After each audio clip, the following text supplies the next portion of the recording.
मित्रों का जो श्राद्ध पक्ष होता है, ऐसे कवियों का भी ये पक्ष होता है।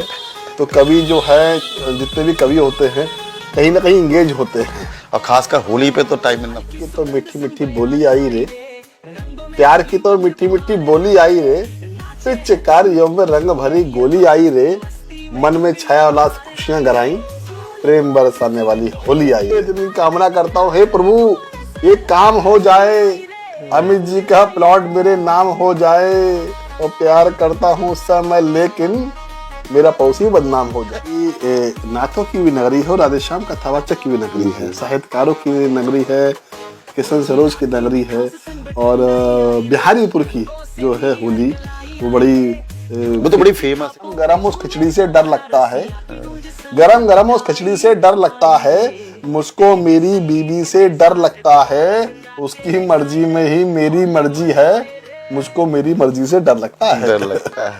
नमस्कार, स्वागत है आप सभी का हमारे खास होली स्पेशल पॉडकास्ट में। होली रंगों का त्योहार, उमंग और उल्लास का पर्व है, प्रेम और भाईचारे का प्रतीक है होली। ये वो समय है जब हर मन रंगों में भीग जाता है, दिलों की दूरियां मिट जाती हैं और हर तरफ खुशियों की बौछार होती है।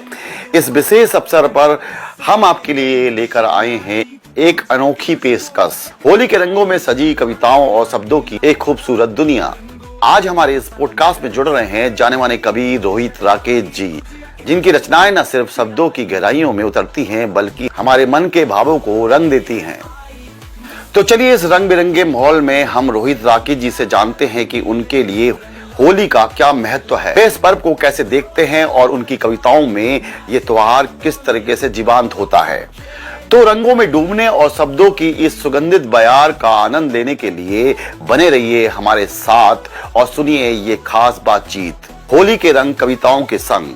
तो बहुत बहुत स्वागत है रोहित भाई जी, कवि रोहित भाई जी। बहुत बहुत आभार आदरणीय हमारे भाई अमित वर्मा जी।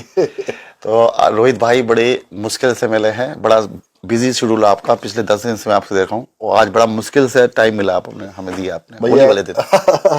ऐसा है, जैसा कि पंडितों का जो श्राद्ध पक्ष होता है, ऐसे कवियों का भी ये पक्ष होता है। तो कवि जो है, जितने भी कवि होते हैं कहीं ना कहीं इंगेज होते हैं, और खासकर होली पे तो टाइम मिलना बहुत मुश्किल। होली पर तो भाई कवियों को ढूंढना बड़ा मुश्किल पड़ता है। तो बहुत बहुत आभार, लेकिन आपने अपने चैनल पे बुलाया है उसके लिए मैं आपको बहुत बहुत आभार ज्ञापित करता हूँ। आभार तो आपका जो हमारे आप चैनल पे आए वाइब्रेंट वाइज पे, बड़े दिनों से हम चाह रहे थे कि आप हमें टाइम दें और आज आपने टाइम दिया हमें।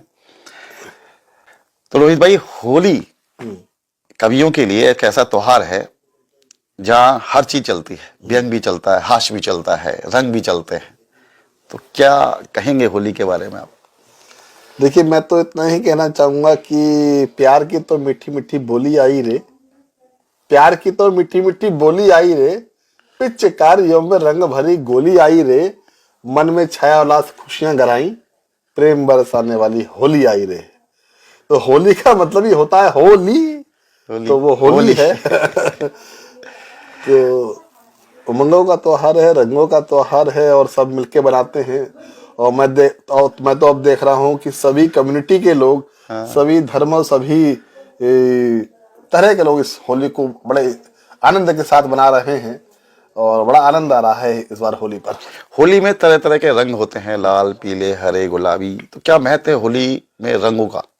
देखिए, रंगों का महत्व तो पूरे जीवन में है, होली पर है। और होली पूरे आप रंग, हर रंग का अपना महत्व है। लाल रंग भी कुछ कहता है, हरा रंग भी कुछ कहता है, पीला रंग, अपने अर्थ होते हैं। हर रंग का अपना महत्व होता है। अगर रंग नहीं हो तो जिंदगी बेरंग हो जाती है, बेरंग हो जाती है। हाँ। और रंग में अगर कविताएं, हास्य और कविताएं आ जाए, हाँ। तो हमारे दर्शकों को होली पे कौन कौन सी आप भैया अपने पिटारे में लेके आए? मैं तो यही कहना चाहता हूँ कि हे प्रभु ये काम हो जाए, हे प्रभु ये काम हो जाए, अमित जी का प्लॉट मेरे नाम हो जाए।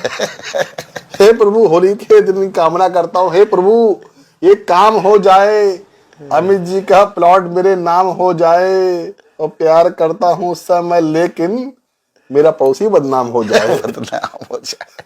तो ये भैया अपनी अपनी तरीके से लोग होली मनाते हैं, और मैं 4 पंक्तियों में और होली मनाता हूँ, सुनिएगा। कि कुछ ऐसा करे तो जश्न मनाएंगे, कुछ ऐसा करे तो जश्न मनाएंगे, भ्रष्ट नेता मरे तो जश्न मनाएंगे। कुछ ऐसा देखिए, आजकल के नेताओं का चरित्र नहीं है। मैं तो इतना कहना चाहता हूं कि आज के नेता देखो हैं कमाल के, आज के नेता देखो हैं कमाल के, लाते हैं वर्ल्ड बैंक से पैसा निकाल के। कश्ती दुबो के नेता ने कहा इस देश को रखना मेरे बच्चों संभाल के। तब कहना चाहता हूं कि कुछ ऐसा करे तो जश्न मनाएंगे, भ्रष्ट नेता मरे तो जश्न मनाएंगे, और माना कि कमजोर हूं मैं लेकिन कोई हमसे डरे तो जश्न मनाएंगे, जश्न मनाएंगे। तो जश्न का और खुशियों का, उमंगों का त्योहार है होली जी। हम लोग बरेली के हैं, तो बरेली भी नाथ नगरी है, और इसमें नाथ नगरी में रंगों का त्योहार होली बड़े धूमधाम से मनाया था, एक काशी में और नाथ नगरी बरेली में। तो बरेली को ध्यान में रखते हुए होली के विषय में हमारे दर्शकों क्या कहेंगे आप? देखिए, बरेली नाथों की भी नगरी है और राधेश्याम कथावाचक की भी नगरी है, साहित्यकारों की नगरी है, किशन सरोज की नगरी है, और बिहारीपुर की जो है होली वो तो बड़ी फेमस है, बहुत साल पुरानी वो है। हाँ, 400-500 साल पुरानी है होली। हाँ, तो आपने तो उस पर स्टोरी भी करी है। तो हर शहर का अपना अपना एक इतिहास है, और होली, ब्रज की होली तो बड़ी फेमस है, लठमार होली। तो सूर ने, कबीर ने, तुलसी ने, तमाम लोगों ने अपने अपने तरीके से होली को लिखा है, उसे दर्शाने का काम किया है।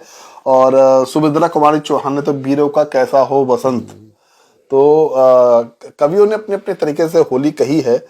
और मैंने भी कुछ होली पर लिखने का काम किया है कि भीग जाए सब अंग, इतना लगाओ तुम रंग। भीग जाए सब अंग, इतना लगाओ तुम रंग, गाल हो जाए लाल, इतना मलो तुम गुलाल। बहुत भीग जाए सब अंग, इतना फेंको तुम रंग, गाल हो जाए सब लाल, इतना लगाओ तुम गुलाल। और मन भावन फागुन आया, मिलकर सबने ढोल बजाया, छेड़ो तान पर तान, मिट जाए सब थकान। छेड़ो तान पर तान, मिट जाए सब थकान, गाओ खुशी के गीत, मिले मीत को मीत, गाओ खुशी के गीत, आओ और आओ होली आई रे, होली आई रे। कहते हैं भंग से रंग और चढ़ जाता है। तो भंग का क्या महत्व है? भांग और भंग बड़ा असल में बहुत कविताओं में यूज किया जाता है। हाँ, अब देखिए, सबका अपना अपना सोचना है, अपना अपना मानना है, लेकिन मैं कहता हूँ होली रंग में भंग नहीं होनी चाहिए। तो अब मैं तो भंग नहीं पीता हूँ, मैं आपको बताऊं, और मेरी होली की मस्ती अलग है। जिसकी मस्ती जिंदा है उसकी हस्ती जिंदा है। तो सबका अपना अपने अपने राम है, अपने अपना होली मनाने का तरीका है। और मेरा होली मनाने का जो तरीका है वो केवल लोगों को खुशियां बांटना है। और मैं ना तो भंग पी के किसी दूसरे, मैं शब्द की बात कर रहा हूँ। जी। अपनी कविताओं में भंग का यूज तो आप कर ही हाँ, भंग तो लेते ही हो, कविताओं में शब्द रूपी भंग तो लेते ही हो ना। बिल्कुल बिल्कुल। एक होता है किसी के रंग में भंग करना। रंगों का त्योहार होली होती है, उमंगों की बौछार होली होती है। रंगों का त्योहार होली होती है, उमंगों की बौछार होली होती है। ये व्यापार नहीं होता है सच मानो, प्यार प्यार बस प्यार होली होती है। तो प्रेम का त्योहार है होली। होली में रंगों की शुरुआत कैसे हुई? इसके पीछे अपनी कथानक है। कोई कहता है कृष्ण जो है सावल वर्ण के थे, श्याम वर्ण के थे, और गोपियां जो हैं गोरे रंग की थी। तो भगवान श्री कृष्ण ने होली का प्रारंभ किया, गोपियों को अपने रंग में रंगने के लिए उन पे रंग डालने का काम किया। और तब से ये वहां से प्रथा शुरू हुई, रंग डालने की प्रथा वहां से शुरू हुई है। हाँ, कोई कामदेव जी से भी जुड़कर देखता है कि कामदेव जी ने भगवान शंकर को नाराज करने का काम किया और तीसरी नेत्र से उन्होंने भस्म किया। तो वहां से भी कई कथानक हैं और कई कथाएं जुड़ी हैं, दंत कथाएं हैं, बहुत तरह की बातें हैं।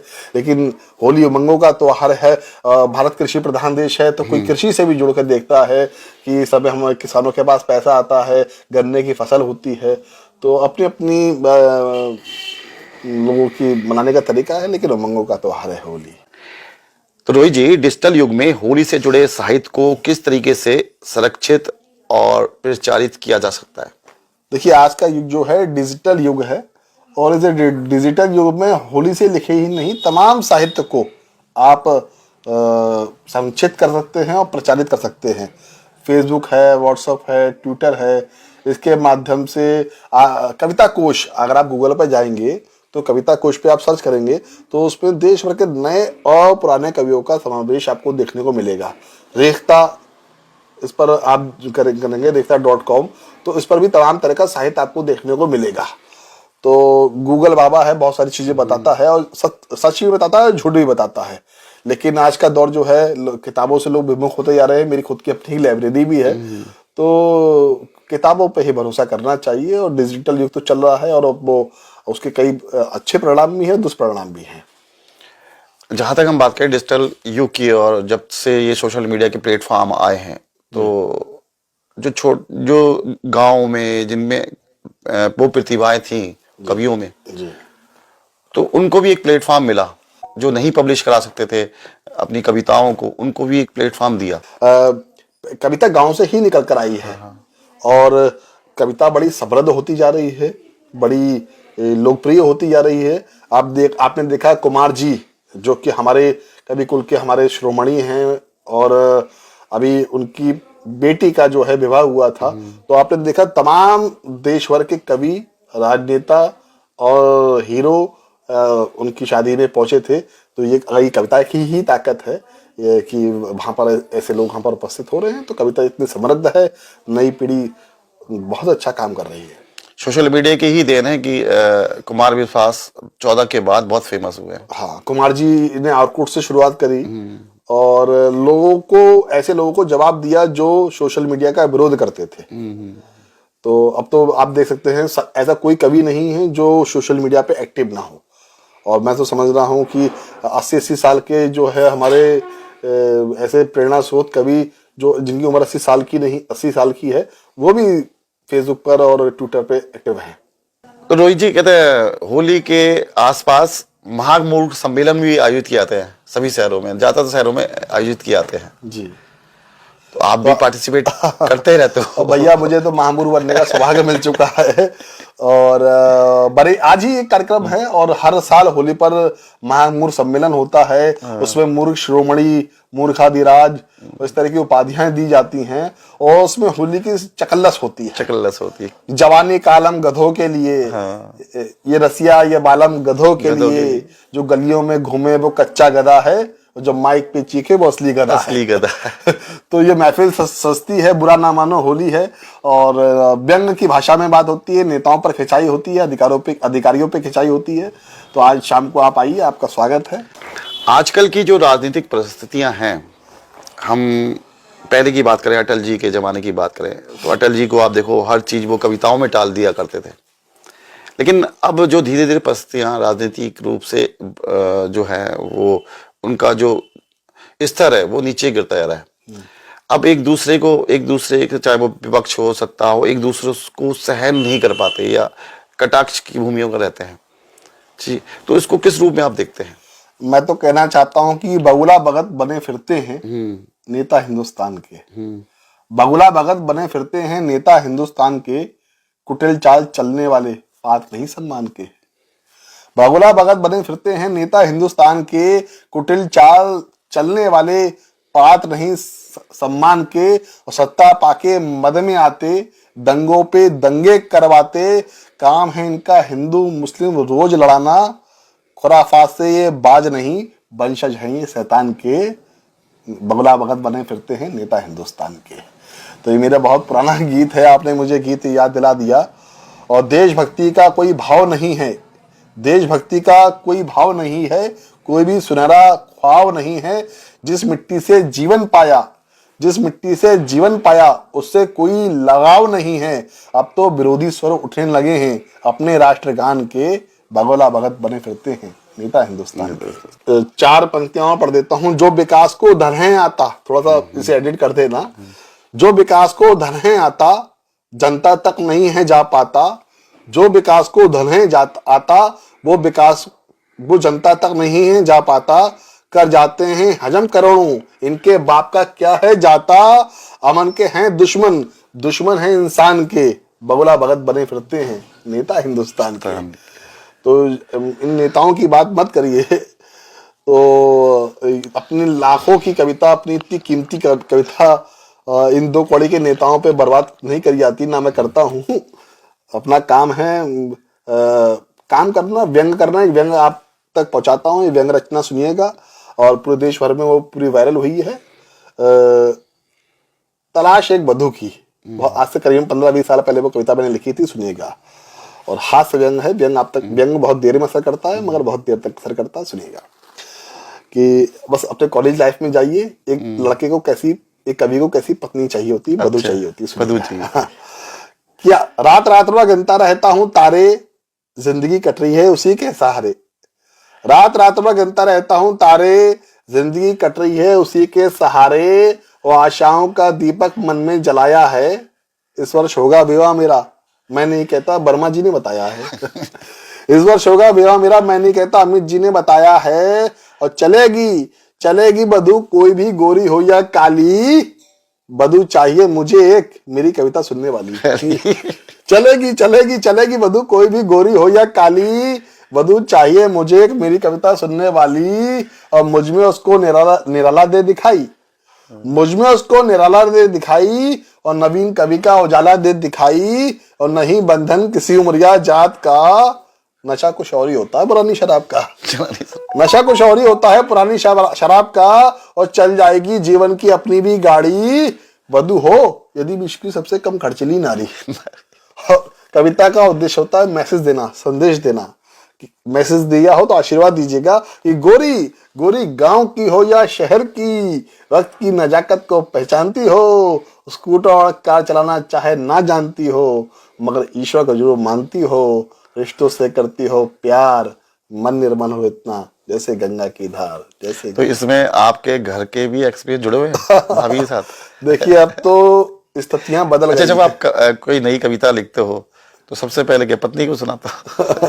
हम पत्नी को क्या सुनाएंगे, पत्नी हमें सुनाती है। वहीं से कविता, हाँ, कविता का भाव वहीं से मिलता है। आज आपके घर पे बैठा हुआ हूँ, सुबह से घर पे बैठा हुआ हूँ, क्यों बैठा हुआ हूँ बता देता हूँ आपको। आपसे क्या छुपाना कि मुझको मुश्किल में डाल रखा है। आप भी पत्नी पीड़ित हो, मैं जानता हूँ। दर्द आपका भी जानता हूँ मैं, कि मुझको मुश्किल में डाल रखा है, सुबह से घर से निकाल रखा है। मुझको मुश्किल में डाल रखा है, सुबह से घर से निकाल रखा है। और घर जाऊं तो जाऊं मैं कैसे, हाथ में बेलन संभाल रखा है। तो भैया पत्नी का मतलब ही होता है पति पर तनी। वो हस्बैंड का मतलब होता है इसके हंसने पे लगा हो बैंड, वो हस्बैंड होता है। एक आइडिया जो आपकी सारी दुनिया बदल दे, और एक पत्नी जो आपका सारा आइडिया बदल दे। हाँ, तो भैया ये सत्यां रहती हैं। मैं प्रणाम करता हूँ, 4 पंक्तियां पढ़ता हूँ कि गरम गरम उस खिचड़ी से डर लगता है, गरम गरम उस खिचड़ी से डर लगता है, मुझको मेरी बीबी से डर लगता है, उसकी मर्जी में ही मेरी मर्जी है, मुझको मेरी मर्जी से डर लगता है। तो इसलिए नारी शक्ति होती है और पुरुष सहन शक्ति होती है। तो मैं प्रणाम करता हूँ आपको। और मैं तो इसलिए देखता हूँ आपके घर में तो बड़ा हंसी खुशी का माहौल बना रहता है। अभी घर में आया, मैंने पूछा भाई साहब से, मैंने कहा भाई साहब जो है नीचे घर में बड़ा अच्छा माहौल बना रहता है, इसका कारण क्या है? तो मुझे इनके भाई साहब ने मुझे जवाब बताया। बोले ऐसा है, इनके घर में हंसी खुशी का माहौल इसलिए बना रहता है कि इनकी पत्नी बेलन फेंक के मारती है इनके ऊपर, और लग जाता है तो ये खुश, और नहीं लगता है तो पत्नी खुश, इसलिए है ना। तो माहौल बराबर बना रहता है। तो होली का मौसम है, बुरा ना मानो होली है, बुरा माना होली है। तो आपसे थोड़ी सी वो मोहब्बत कर ली है, चकल्लस कर ली है, होली की चकल्लस। होली की चकल्लस जी आया। तो क्या क्या चकल्लस होती है होली में? देखिए होली तो जो मस्ती का त्योहार है, उमंगों का त्योहार है, और जो हो रही है चकल्लस ही है, है ना। तो और व्यंग कहते हैं ना, खुद पर व्यंग करना, ये बड़ी बात होती है। आप दूसरों पे व्यंग कर सकते हो, दूसरों पे कितने भी कटाक्ष कर सकते हो, और असली व्यंग वही है जो खुद पर किया जाए। तो कभी मौका मिलेगा तो आपको वो रंग भी आपको दिखाऊंगा। रोहित जी बहुत बहुत धन्यवाद आपका कि आपने बड़ा कीमती समय हमें दिया। और लास्ट में जाते थे हमें श्रोताओं को क्या संदेश देंगे इस होली पर? मैं तो केवल इतना ही कहना चाहूंगा कि जिंदगी में जितना रोते जाएंगे, दोस्तों को उतना खोते जाएंगे। प्यार से बोलो, मिलो, बातें करो, सब तुम्हारे साथ होते जाएंगे। बहुत बहुत आभार, धन्यवाद।